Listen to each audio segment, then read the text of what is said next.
Aziz kuzatuvchilar, kanalga a'zo bo'lib, qo'ng'iroqchani bosing. Asosiy videolarimizga like bosib, do'stlaringizga ham ulashing. Bu bilan siz Khan Academy Uzbekning rivojlanishiga va ommalashishiga o'z hissangizni qo'shgan bo'lasiz.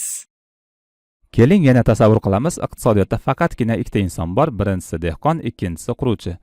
Sizga avvalgi darslardan iste'molga marjinal moyillik degan tushuncha ma'lum. Iste'molga marjinal moyillik bu daromadlardagi o'zgarishning qancha qismini yoki necha foizini insonlar iste'molga sarflashini ifodalaydigan ko'rsatkich. Bu ko'rsatkich odatda 0 bilan 1 ning orasida yotadi. Nima uchun? Chunki, misol uchun dehqonning daromadi $1 ga oshadigan bo'lsa, dehqon ana shu $1 ning qanchadir qismini iste'molga sarflaydi. Mana shu qism iste'molga marjinal moyillik. Misol uchun dehqon o'zining xarajatlarini $X ga oshirdi deylik. Dehqonning xarajatlari $X ga oshdi. Bu $X quruvchi uchun albatta daromad. Quruvchining daromadi oshar ekan, demak, u o'zining xarajatlarini ham oshiradi. O'zining xarajatlarini X ko'paytiruv iste'molga marjinal moyillik qancha bo'lsa, shuncha foizga oshiradi. Misol uchun X $1000 iste'molga marjinal moyillik 60% bo'ladigan bo'lsa, quruvchi olingan X daromadning 60%ni, ya'ni $600 ni iste'molga sarflaydi. Ya'ni dehqondan nimadir xarid qiladi. Dehqon esa X ko'paytiruv iste'molga marjinal moyillik miqdoridagi daromad olyapti. O'z navbatida dehqon ham o'zining xarajatlarini oshiradi, chunki uning daromadlari ortyapti. Demak, dehqon olingan X ko'paytiruv iste'molga marjinal moyillik miqdoridagi daromadning iste'molga marjinal moyillik necha foiz bo'lsa, ana shuncha foizini yana iste'molga sarflaydi. Ya'ni X ko'paytiruv iste'molga marjinal moyillik ko'paytiruv iste'molga marjinal moyillik, ya'ni iste'molga marjinal moyillikning kvadrati.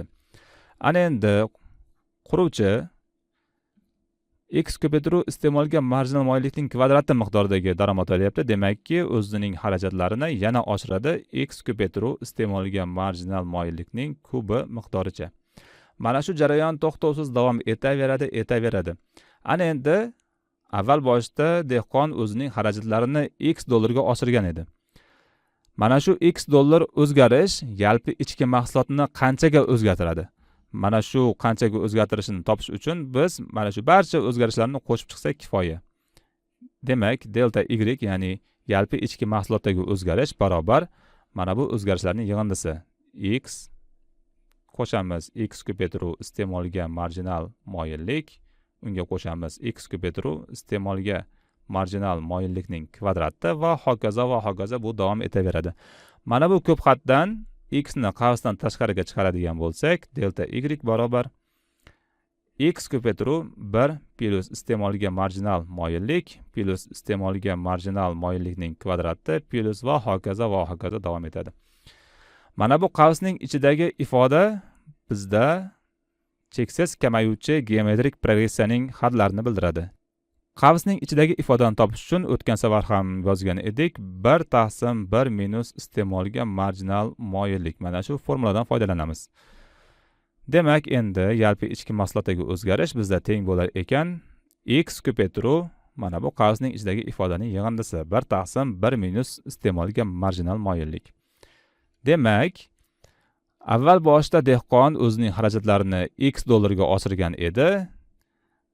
Yakunda yalpi ichki mahsulot ana shu o'zgarish ko'paytiruv 1/1 minus iste'molga marjinal moyillik miqdorida o'zgardi. Ana endi tasavvur qiling, to'satdan qayerdandir davlat paydo bo'ldi va iqtisodiyotdan soliq undirishni boshladi. Misol uchun, soliqlarning miqdori delta T ga teng, ya'ni soliqlardagi o'zgarish delta T. Har bir insondan delta T miqdoridagi soliq undiradigan bo'lsa, insonlarning cho'ntagidagi pul delta T miqdoriga kamayadi, ya'ni minus ishora bilan ifodalaymiz. Insonlarning cho'ntagidagi pul kamayadigan bo'lsa, ularning iste'molga sarflaydigan sarf xarajatlari ham kamayadi. Qanchaga kamayadi? Buning uchun biz minus delta T ni ko'paytiramiz iste'molga marjinal moyillik. Buni qanday tushuntirish mumkin? Misol uchun tasavvur qilaylik, mana shu delta T soliqlar undirilmaganda edi. Mana shu undirilmagan soliqning iste'molga marjinal moyillikcha foizini dehqon iste'molga sarflagan bo'lardi.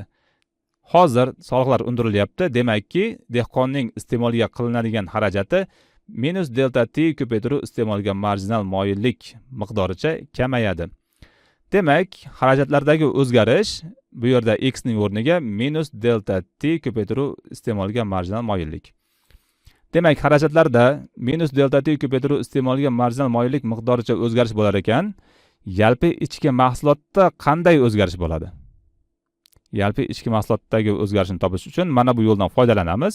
Faqat x ning o'rniga minus delta t ko'paytiruv iste'molga marjinal moyillikni qo'yamiz. Demak, delta y, ya'ni iqtisodiyotdagi yalpi ichki mahsulotning o'zgarishi barobar minus delta t ko'paytiruv iste'molga marjinal moyillik, ya'ni bu ifoda bizdagi mana bu x ning o'rniga yozilgan narsa. Ko'paytiramiz, endi multiplikator.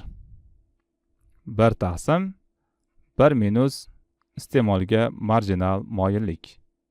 Bu narsani biz multiplikator deymiz. Multiplikator.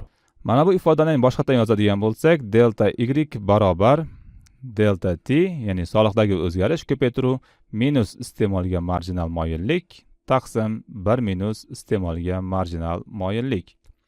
Ayrim adabiyotlarda mana bu ifodaning mahrajining o'rniga jamg'arishga marjinal moyillik yoziladi. Nima uchun? Chunki misol uchun oladigan bo'lsak, iste'molga marjinal moyillik aytaylik 0.6 bo'lsin. Bu degani, agar daromadlar $1 ga oshadigan bo'lsa, insonlar mana shu $1 ning 60% ni iste'molga sarflashadi. Qolgan 40% ni esa jamg'arib qo'yishadi. Demakki, jamg'arishga marjinal moyillik 0.4 ga teng.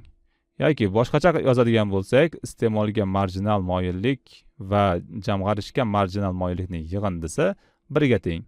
Buni tenglikning o'ng tomoniga olib o'tadigan bo'lsak, jamg'arishga marjinal moyillik barobar 1 minus iste'molga marjinal moyillik. Mana ko'rdingizmi? 1 minus iste'molga marjinal moyillik, mana bu 1 minus iste'molga marjinal moyillik jamg'arishga marjinal moyillikka teng ekan.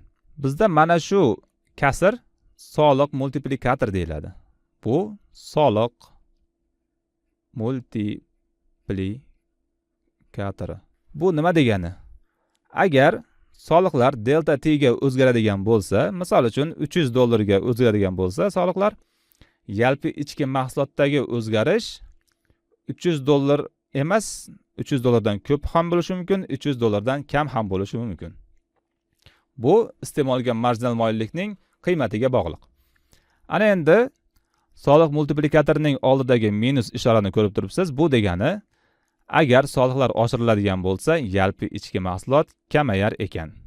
Mana shu narsa soliq multiplikatorining xususiyati. Demak, biz soliq multiplikatorini topish uchun iste'molga marjinal moyillikni ko'paytiramiz multiplikatoriga.